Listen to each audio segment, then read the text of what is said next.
بسم الله الرحمن الرحيم الحمد لله رب العالمين والصلاة والسلام على رسولنا محمد وعلى آله وأصحابه أجمعين أما بعد السلام عليكم ورحمة الله وبركاته. Azizlar, ro'zaga doir savol-javoblar suhbatlari davom etayotgan edi. Inshaalloh bugungi suhbatimiz quyidagi savol bilan boshlanadi. Bir kishi ro'za tutib mehmonga borib osh yeb qo'ygan ekan. Esiga kelgan zahoti ovqat yeyishni to'xtatadi va ro'zani davom qiladi. Tasodifan ertasi kuni yana shu holat takrorlanadi. Endi u shu yerdagilarning gap so'zlari, o'zini xayoli bilan ro'zam ochilib ketdi deb oshni yeyaveradi. Bunday holatda nima qilish kerak degan savol. Demak, bu yerda birinchi holatda bilmasdan ovqat yeb qo'yadi va to'xtatadi.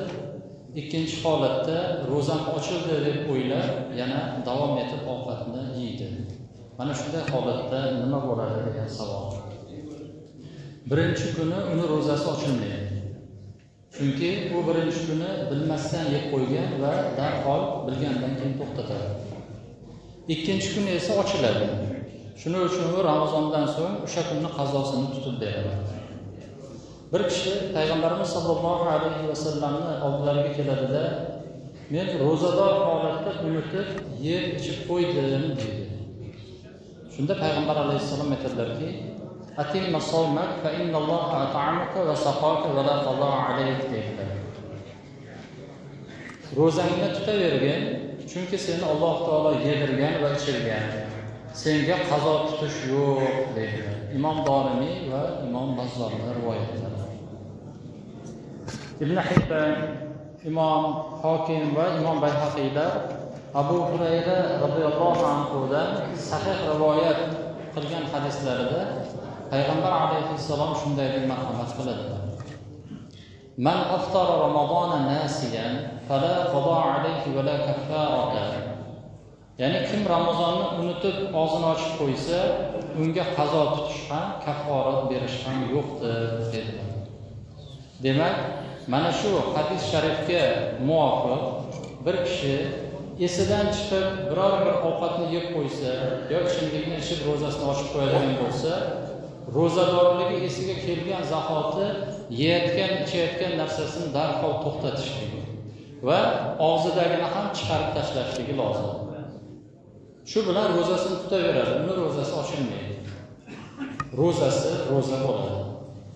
Endi ammo shuni ro'zasi esida yo'q, biror narsani yeb qo'ydi. Keyin ro'zam ochildi deb o'yladida, yana yeyishlikda davom etadigan bo'lsa, bu odamning ro'zasi ochiladi. U kechgacha och yurish lozim va yeb qo'ygani uchun Ramazondan so'ng bir kun qazo tutib berish kerak bo'ladi. Lekin kafforat ro'za tutib berilmaydi. Demak, bu savolda o'sha yuqorida aytganimizdek, esidan chiqarib qo'yib, yeb ichib qo'ygan odam esiga kelganda darhol to'xtatish kerak. Yo, men ro'zam ochilib qoldi deb yana yeb ichib davom etadigan bo'lsa, demak, ro'zasi ochilib ketadi. Darhol to'xtatsa esa ro'zasi ochilmaydi.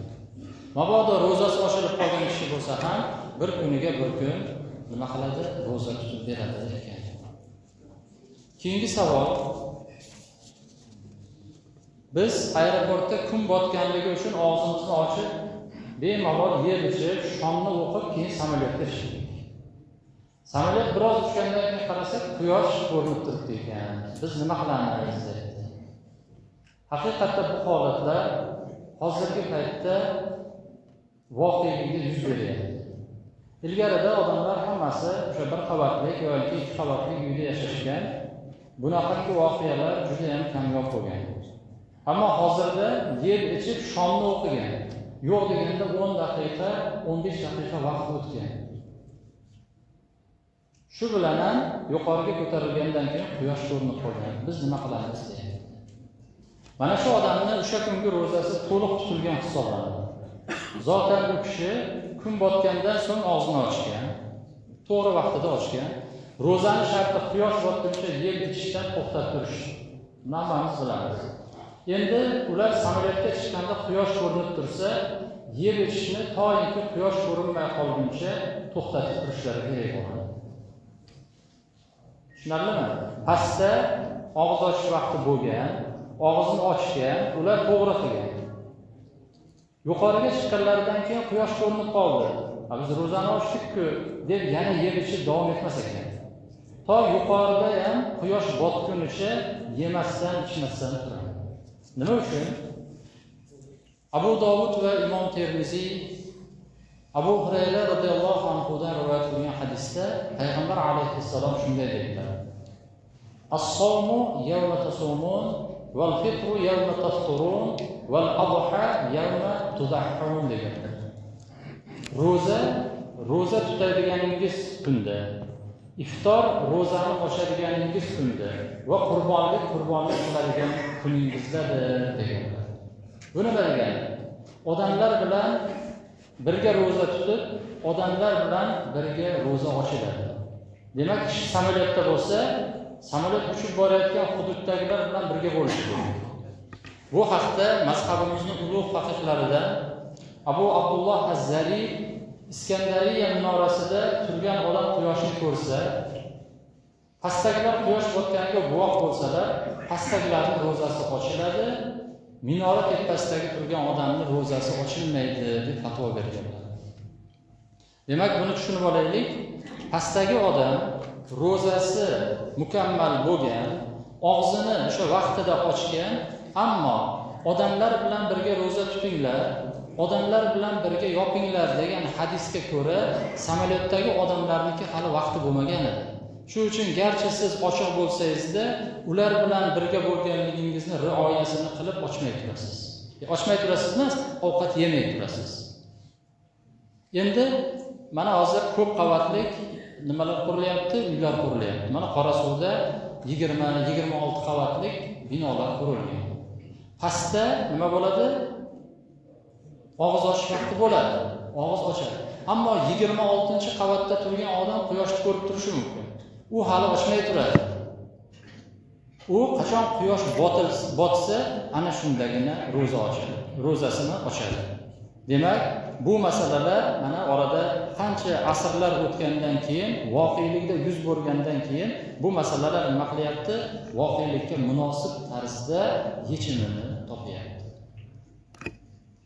Savol: Ramazonda misvok ishlatsa bo'ladimi? Ramazonda misvok ishlatishni afzal vaqt qachon hisoblanadi?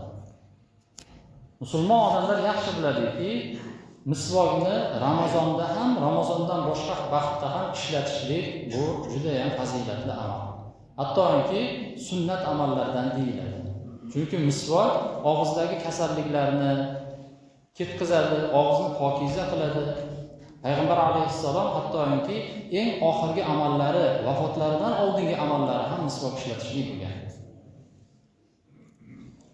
Sahih hadislarda misvok og'izni poklovchi, Parvardigorni rozi qiluvchidir deyiladi. Imom Buxoriy, Shofiy va Nasoiyning rivoyatlari. Demak, misvokni ro'za paytida ham, ro'zadan boshqa paytda ham ishlatish mumkin. U ro'zani buzmaydi. Misvokni ho'l yoki quruq bo'lishligining ham farqi yo'q, ishlatilaveradi. Ho'li ham bo'ladi, qurug'i ham bo'laveradi. Ba'zi Shofiy mazhabidagi ulamolar ro'zadorning og'zidan keladigan